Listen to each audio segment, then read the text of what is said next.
elected an African-American president. And it just rocked America. Because he is the lightning rod for everybody's basic issues of race. Okay, I agree with that. And when and I love him. I was a Republican, I was Bush, everything.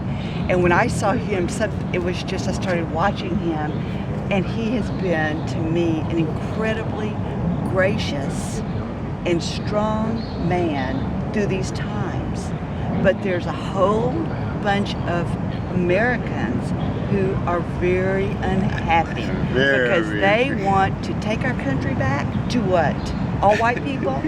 You know? That's what and it never has been an all-white country. No, and we're a wonderful, wonderful melting pot, and all of this has just rocked our country. But I think ultimately it's going to be the best thing that happened. We are not united Never have at all. Excuse me, where are you from yourself? Oh, well, I'm a Texan. Oh, Texan. I grew up Bush. What part of Texas? Midland. What's your occupation? I was a nurse. Oh, really? And I met a doctor in the hospital. And I raised 5 children. And what did you bring here? What? What did you bring here?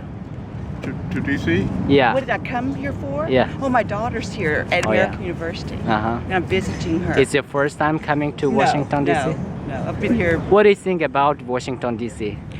I think it is when the first time I ever came, I thought it was the most beautiful city.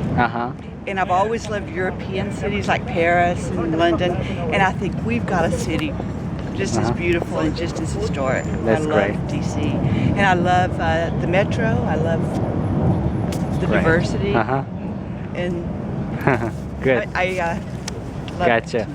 And what about you, sir? Could you tell me something about yourself?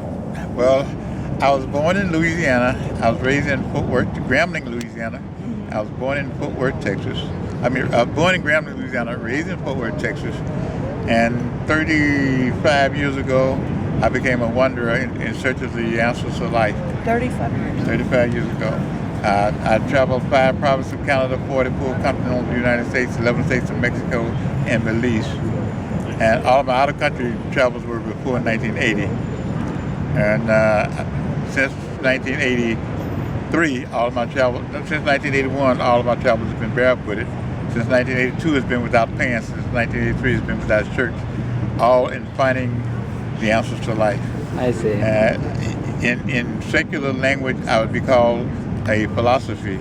In religious language, I'd be called a prophet, because in understanding the duality of earth, I'm prepared to reveal the reality of what Earth is all about now. I see.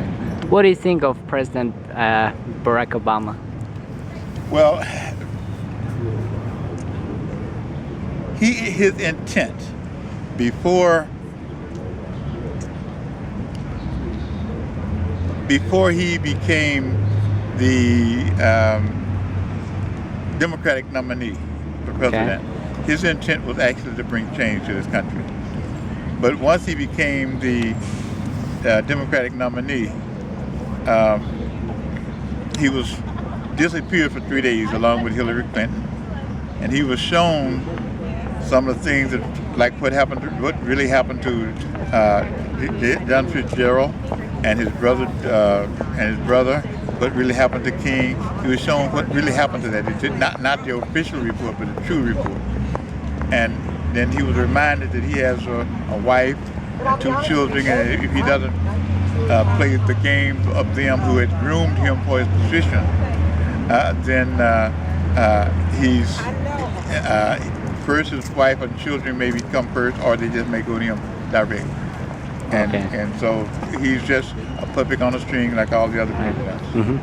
Well, thank you so much. I appreciate your time. That's why his hair is so great. He's worried about how to protect his family and how to at least try to do something for the people, because he's the only president I know who knew what the Constitution had to offer, you know, in depth. He studied. You studied Great. as I have. Great. Okay, thank you very much, both for you. You know, it's been really very nice and splendid talking to you. And my Right. name is Elijah Alfred Nature Boy Alexander Jr. Okay, great. Nice to meet you guys. It was a pleasure You to have a meet you great also. day, okay? Thank you. Great, thanks.